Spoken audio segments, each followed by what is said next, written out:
L'audiodescription, l'art d'écouter les images. L'audiodescription est arrivée en France il y a un peu plus de 30 ans. Largement développée depuis lors par l'association Valentin Huy, elle est restée longtemps la préoccupation de passionnés, de cinéma, de radio, de traduction et de voix. Patrick Saonit, chargé du développement de l'audiodescription au sein de l'AVH de 1989 à 2019. L'audiodescription, c'est tout simple. C'est une voix qui va expliquer dans ce qu'on appelle les blancs du dialogue ce qui se passe à l'écran ou sur un plateau de théâtre. Cette voix, bien évidemment, ne dit pas n'importe quoi. Le texte est écrit par des auteurs. Gérard Chevalier-Appert, audiodescripteur formé à l'AVH. Le but de l'audiodescripteur, c'est vraiment de coller à l'image et de délivrer l'information vraiment en même temps. On ne va pas faire un résumé au bout d'une séquence en disant ce qui s'est passé avant. Si on ne peut pas parler, si on ne peut rien dire, parce qu'il y a un dialogue, parce qu'il y a des bruits vraiment signifiants, importants qu'on ne veut pas gommer, on ne dit rien. Mais en tout cas, on donne l'information au fur et à mesure. Et donc, le déficient visuel l'aperçoit et l'entend en même temps que le voyant. Dune Cherville, audiodescriptrice formée elle aussi à l'AVH. Tous les mots ne font pas image, surtout. Quel mot va faire une image? Il faut aller très vite. C'est-à-dire que moi, j'ai des plans successifs. Il faut que j'arrive à donner des images, qu'elles s'enchaînent, que ce soit pas trop d'images d'un coup, et en même temps que ça suive la narration du film. Et puis, il y a des mots qui sont très beaux à l'écrit. Par contre, ils sont insupportables à l'oreille. L'audiodescription est née en 1975 aux États-Unis. Elle est l'initiative d'un chercheur de l'Université de San Francisco. Patrick Saonit. Elle est née dans un salon, devant une télévision, avec Gregory Fraser, qui, fin des années 70, allait voir un de ses amis qui était déficient visuel. Et quand il est arrivé, la femme de cet ami expliquait donc aux déficients visuels ce qui se passait à l'écran en direct. Et très vite, il s'est dit, oui, c'est pas mal, c'est une bonne idée, mais il y a quand même des petits problèmes. C'est-à-dire, quand elle décrit, elle couvre en fait les dialogues, elle rate un petit peu du film, c'est moyennement convivial, et puis surtout ça, dans une salle de spectacle, c'est pas possible. Le doyen de cette même université n'est autre que le frère du cinéaste Francis Ford Coppola. Il se passionne pour ce projet et aide Gregory Fraser à prendre en main l'audiodescription. Et de fil en aiguille, les choses se sont développées avec une première projection du film Tucker, donc un des films de Francis Ford Coppola, audio décrit dans une salle de cinéma au moment de la sortie du film. Nous sommes en 1988. Tout juste un an après, l'association Valentin Huy est contactée à propos d'audiodescription.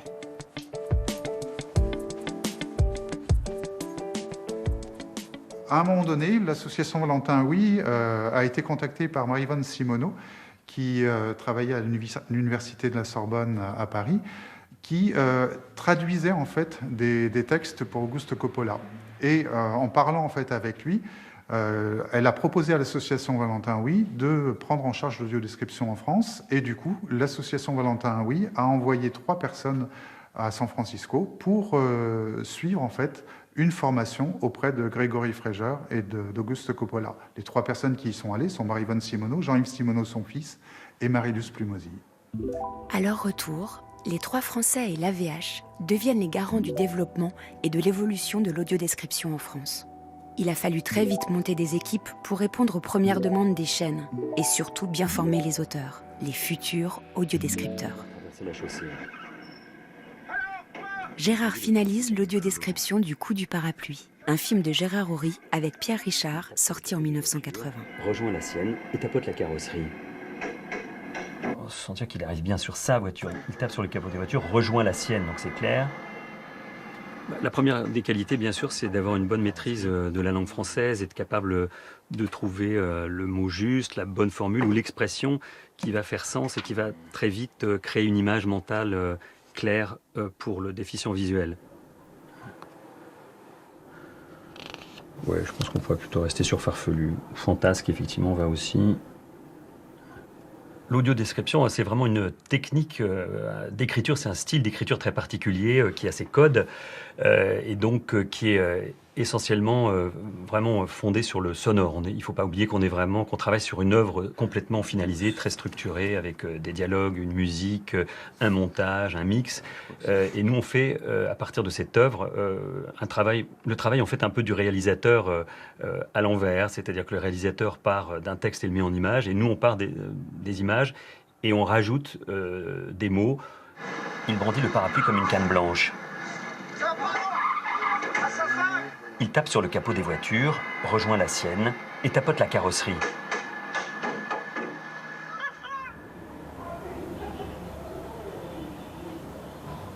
Dune Cherville. C'est-à-dire que la langue française, elle est tellement riche, il y a tellement de possibilités. Après, nous, le travail de description, c'est vraiment, on tourne les phrases dans tous les sens. C'est-à-dire qu'une phrase, à la lueur d'une bougie, une femme travaille à son bureau. Ok, une femme à son bureau travaille à la lueur de sa bougie. Enfin, c'est presque du Molière, tes beaux yeux verts, mais d'amour, tes beaux yeux. Enfin, on peut tourner dans tous les sens et on essaye de voir qu'est-ce qui coule le mieux, qu'est-ce qui est le plus important. Est-ce que c'est la lueur de la bougie tout de suite à donner en premier pour donner un cadre, ou est-ce que l'important c'est que c'est cette femme qui travaille à son bureau? Le choix des mots, l'ordre des mots. Patrick Saonit.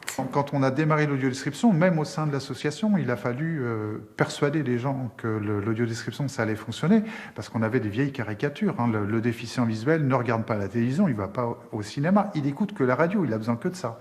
Il lit le journal éventuellement, mais c'était impensable pour certaines personnes que des déficients visuels aillent au cinéma, alors que même sans audiodescription, les gens allaient au cinéma, allaient au théâtre.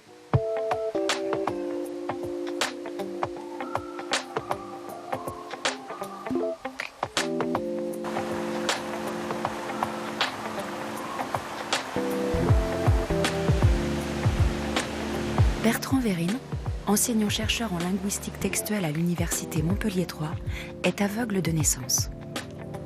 Mon premier contact avec le cinéma, ça a été les soirées télé de mon enfance, où évidemment il n'y avait pas du tout d'audiodescription, et où tout le monde était pris dans son western ou dans son polar, et donc finalement je posais pas beaucoup de questions, et j'ai pris l'habitude de me faire mon histoire dans ma tête et de vérifier après coup est-ce que c'était bien ça qui s'était passé, et donc d'avoir l'habitude d'un peu de suspense ou d'un peu de flou en disant bon, ça je crois comprendre, ça je ne comprends pas. Et puis on va reconstruire le puzzle après coup. Évidemment, quand ensuite on peut mettre un petit peu des codes au point avec une personne souffleuse d'images, ou bien avoir une audiodescription, ça devient beaucoup plus confortable, parce qu'il y a moins ou plus du tout ces zones de flou et d'attente et d'incertitude. Bon, mais moi, comme j'ai appris ça tout petit, c'est une forme de jeu. Alors que, évidemment, pour une personne qui a perdu la vue récemment, c'est pas du tout un jeu, c'est au contraire une angoisse qui lui rappelle que là, elle est en train de rater des choses, là, elle est sûre que y a quelque chose d'important, même si c'est pas toujours vrai, qu'elle ne voit pas et qui lui échappe.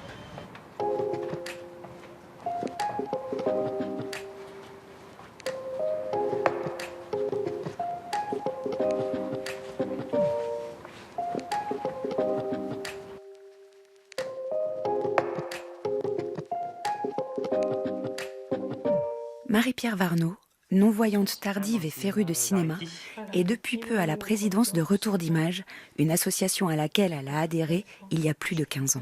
Dans l'accessibilité à la culture pour tous, c'est la démarche inclusive qui prévaut. On était en 2003, la loi de 2005 sur l'accessibilité était en gestation. Hein. Et cette association a vraiment eu une démarche importante puisqu'elle a vraiment essayé de valoriser cette nécessité d'accessibilité à la culture pour tous et au cinéma. Et quoi de mieux que le cinéma pour partager, hein. Quand on est dans une salle de cinéma, qu'il y a un débat, là vraiment l'émotion est là, le partage se fait. Et il était effectivement, pour moi, c'était vraiment très important, alors que je perdais la vue, que je travaillais dans le secteur du cinéma, de pouvoir me raccrocher encore au cinéma. Je ne voulais pas en être exclue. La femme tourne son beau visage vers elle et l'embrasse sur la bouche avec ardeur. La femme blonde éteint la lumière. Elles se serrent l'une contre l'autre. Dune, de chez elle, s'applique aux dernières retouches de l'audiodescription du film 2 de Filippo Meneghetti, un film singulièrement difficile à décrire. Un film d'auteur, très beau, très intimiste, sur l'histoire de deux femmes qui sont à la retraite, qui ont 70 ans, qui vivent dans une petite ville du sud de la France, qui vivent sur le même palier, l'appartement d'en face. La femme blonde la pousse délicatement contre le mur. Et on apprend qu'elles sont amoureuses et qu'elles le cachent à leur famille, enfin que c'est pas si simple que ça. Et c'est cette histoire sensible, délicate. Les premières lueurs de l'aube enveloppent un pont en pierre, faiblement éclairé par des lampadaires. Les arcades soutenues par les piliers se reflètent dans le fleuve. Donc là, le démarrage, ce qui est très particulier, c'est que jusqu'à peu près 5 minutes du film, il n'y a pas de dialogue, il n'y a que du bruit, il y a des oiseaux, il y a des bruits de feuilles, il y a des bruits d'eau, il y a toute une ambiance. Mais en fait, on ne sait pas où on est, qu'est-ce qui se passe, à quel moment de la journée, qui parle. Elle hurle de toutes ses forces. L'inquiétude envahit son beau visage. 2, un film de Filippo Meneghetti. On va donner à voir les 5 premières minutes, puisqu'on n'est pas accompagné par les dialogues, juste par du bruit. Et puis il va falloir laisser vivre ces bruits, parce qu'ils existent, parce qu'ils sont beaux, qu'ils sont sensibles. Et voilà, il va falloir se fondre à l'intérieur de cette bande-son. Marie-Pierre et Dune sont prêtes à s'attaquer à la relecture de l'introduction si particulière du film de Filippo Meneghetti. Car en effet, Marie-Pierre Warneau est également relectrice déficiente visuelle pour le cinéma.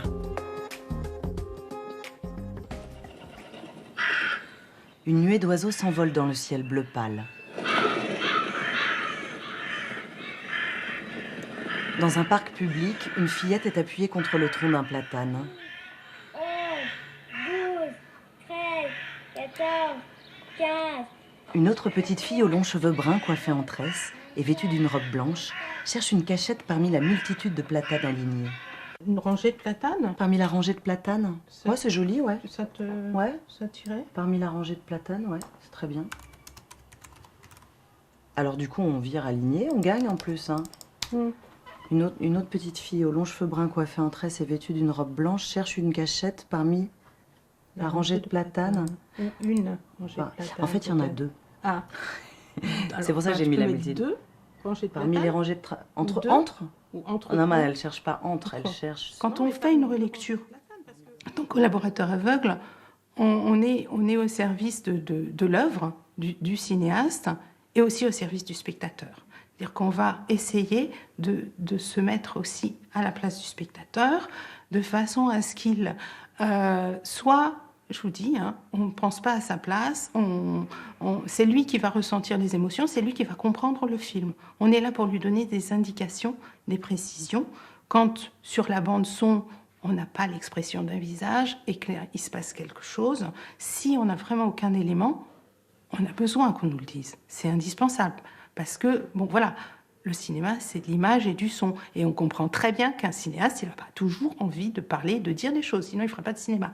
Je cherche une quantité parmi, j'avais oublié, parmi 2 rangées de platanes. Oui, ou entre 2 rangées de platanes, non? Elle ne cherche pas entre, tu vois ce que elle cherche pas entre. Ouais. Mais elle passe d'une rangée à l'autre. Elle passe d'une rangée à l'autre? Exactement, ouais. Elle passe d'une rangée à l'autre. Elle se cache derrière un tronc d'arbre. L'autre fillette la cherche. Elle passe d'une rangée à l'autre. Elle porte une robe noire. 2 longues nattes lui tombent dans le dos. Alors pour être un bon audiodescripteur, moi je dirais qu'il faut déjà venir du milieu du cinéma. Avoir une culture cinématographique, savoir lire une image. Ça, c'est fondamental. Parce qu'effectivement, on pourrait très bien se dire, bon, moi, je suis journaliste, j'écris bien, mais non, il y a un point de vue, il y a des choses à dire qu'on va dire à un moment donné et que le cinéaste a voulu dire, il faut savoir attraper ça. Et parfois, c'est pas toujours le cas. Donc il faut vraiment avoir un regard cinématographique.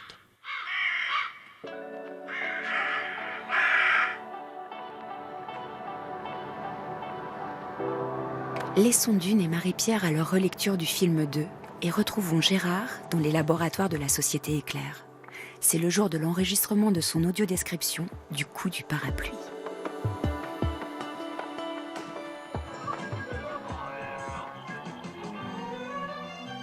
À Paris, Grégoire fait le tour d'une place et se gare sur le terre-plein central. Il traverse le rond-point et entre en courant chez une fleuriste. Il lui met les mains aux fesses. 45-20. Ouais, 21. Ils regardent ensemble Grégoire traverser la chaussée. Il brandit le parapluie comme une canne blanche. Le parapluie s'ouvre devant le pare-brise. Cette audiodescription a été commanditée par la société ST501, spécialisée dans l'accessibilité des contenus audiovisuels. Laure Morisset, ancienne audiodescriptrice, est la responsable du pôle audiodescription de cette société. Alors, il me semble que le plus laborieux, c'est vraiment la question de faire reconnaître la qualité. Et la grande difficulté, c'est que une audiodescription peut paraître simple. La voiture stoppe sa course au bout d'un ponton étroit. Les adultes Or, soufflent. je le sais par expérience que c'est évidemment bien plus complexe que ça, bien plus fin que ça. Qu'on est obligé de faire des choix absolument tout le temps. Et c'est dans ces choix-là que réside aussi la qualité. Et ça, c'est quelque chose qui est très compliqué à démontrer. Fredo ouvre sa portière et sort. Parce que quand l'audiodescription est terminée, ça paraît être une évidence. Grégoire sort aussi. Elle a eu une période faste à un moment donné où elle a commencé à augmenter en volume, mais où il y avait encore très peu d'acteurs. Donc évidemment, les très peu d'acteurs dont je faisais partie ont pu continuer à faire leur travail dans de bonnes conditions, tant en termes de salaire que de délai. Et puis ensuite, et c'est tant mieux, il y a eu des quotas qui ont été mis en place, il y a eu donc un volume d'audiodescription qui a été demandé plus important, d'abord pour les chaînes de télévision, maintenant avec des obligations du CNC pour les œuvres françaises. Donc tout ça, évidemment, est très bien. Là où il faut être vigilant, c'est sur les moyens qui nous sont donnés pour pouvoir continuer à travailler dans de bonnes conditions. Cette profession fragile et sensible est affaire de transmission. De son apparition jusqu'à aujourd'hui, c'est une histoire de collaboration et de relais qui nous est contée. Nous retrouvons Dune à Angers, qui anime depuis 3 ans des ateliers d'initiation à l'audiodescription dans le cadre du festival de cinéma Premier Plan. Ces ateliers sont logés au sein de la très belle collégiale Saint-Martin. La représentation que les malvoyants ont, ils auront beau nous la décrire comme nous, on leur décrit, on ne pourra pas savoir. Et au final, j'ai envie de dire, peu importe, on a envie de vivre une expérience commune. Alors là, on est dans les ateliers de Premier Plan qui se passent en amont en fait du festival Premier Plan. Et là, donc, j'anime l'atelier d'écriture et d'initiation d'audiodescription pour... j'ai 8 participantes de 16 à 60 ans. Et donc, ce court-métrage qu'on va décrire, Gagarine, de Jérémy Trouille et Fanny Liattard, va servir ensuite à une projection d'une séance sensorielle pendant le festival Premier Plan. Le cosmonaute inaugure la cité en déposant une pelletée de terre au pied d'un arbre. Les habitants se pressent aux fenêtres.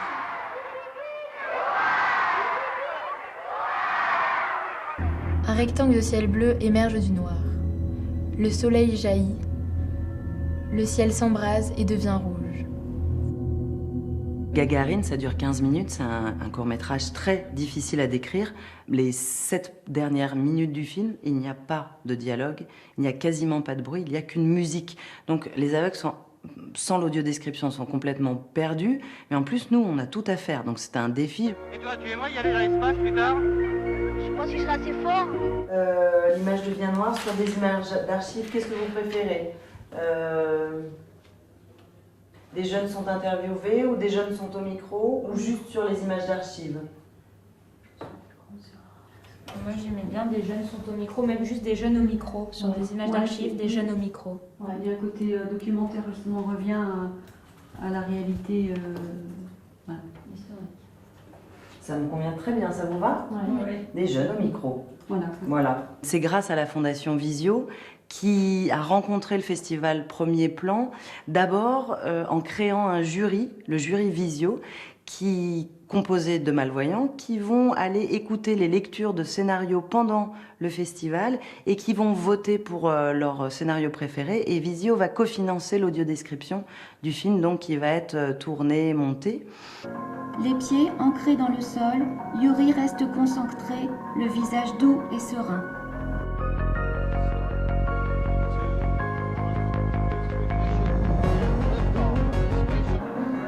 Des vues partielles de la cité se détachent sur le ciel. Des balcons aux formes arrondies, l'arête du bâtiment, un gigantesque mur, la façade de l'immeuble, quadrillée de vitres dépolies, semble décoller.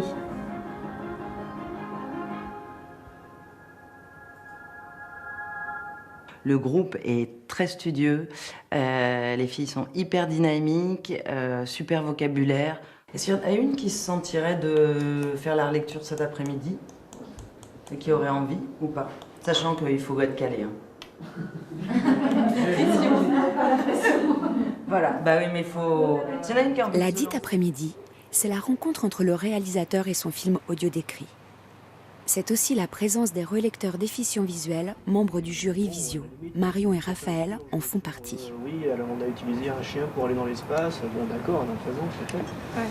Alors moi, je me centre surtout en fait sur ce qui me permet de comprendre l'histoire, en fait, plus que sur les décors ou sur l'aspect des personnages. Ça, c'est quelque chose que assez personnellement, j'ai tendance à zapper parce que ça ne me parle pas. C'est plus ça, pour moi, une bonne description. S'il y a des éléments qui n'ont pas été décrits et qui sont hyper importants pour bien comprendre tout l'enjeu de l'histoire, bah, pour moi, là, c'est raté, quoi. Alors moi, à l'inverse de Raphaël, j'ai énormément besoin de la description des décors, de ce qui finalement m'entoure, parce que j'ai besoin de me sentir un peu dans l'histoire et dans la tête du personnage principal, notamment.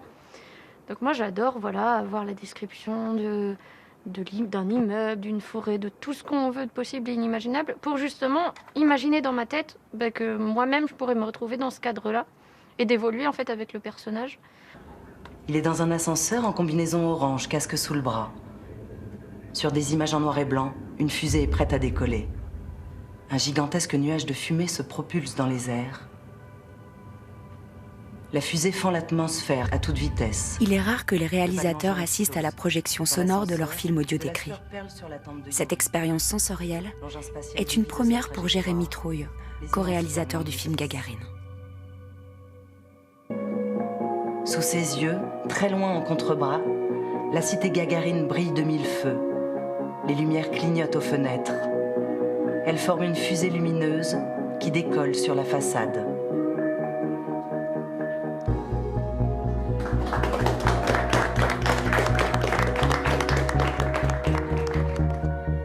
Félicitations à toutes. C'est hyper émouvant de découvrir le film avec les oreilles et avec vos mots. Moi, il y a rien qui m'a manqué, quoi. J'étais vraiment, et surtout la fin, j'étais bluffé parce que je trouve qu'il y a vraiment une émotion qui monte. Vous arrivez à nous mettre dans à la fois ce mystère de qu'est-ce qu'il est en train de faire, et puis quand on comprend les lumières sur la façade, ce dernier plan. Moi, ça m'a ému moi-même, alors que je le connais, j'ai vu de nombreuses fois, mais c'est vrai que c'est une redécouverte. Il y a 29 ans, les pères de l'audiodescription n'imaginaient pas une telle envolée. Patrick Saonit. Et effectivement, maintenant, il y a un prix Marius qui arrive depuis quelques années et qui décerne un prix à la meilleure audiodescription parmi les films qui sont primés au César. Et il est essentiel que ce prix existe pour que l'audiodescription continue à être de qualité, continue à innover, continue à présenter des choses agréables et qui fonctionnent. Pour de plus en plus d'informations, vous pouvez contacter l'Union nationale des aveugles et déficients visuels au 0800 940 168 www.unadef.com. Vous pouvez revoir cette émission sur France TV, le nouveau service vidéo de France Télévisions. www.france.tv/france-5/à vous de voir avec des tirets /. Auteure-réalisatrice Anne Tillet, producteur délégué Emmanuel Schlumberger, avec le soutien de l'Union nationale des aveugles et déficients visuels, UNADEV, avec la participation du Centre national du cinéma et de l'image animée et de France Télévisions. Presse Valérie Blanchet, production Valérie Verdier-Ferré, Thomas Bonnet, direction de l'unité de programme Patrick Charles, Thibaut Romain, direction déléguée environnement découverte art de vivre, Patricia Corfi, Aurélie Taguet. Cette émission vous a été proposée par Bleu Cristal Média et France Télévisions.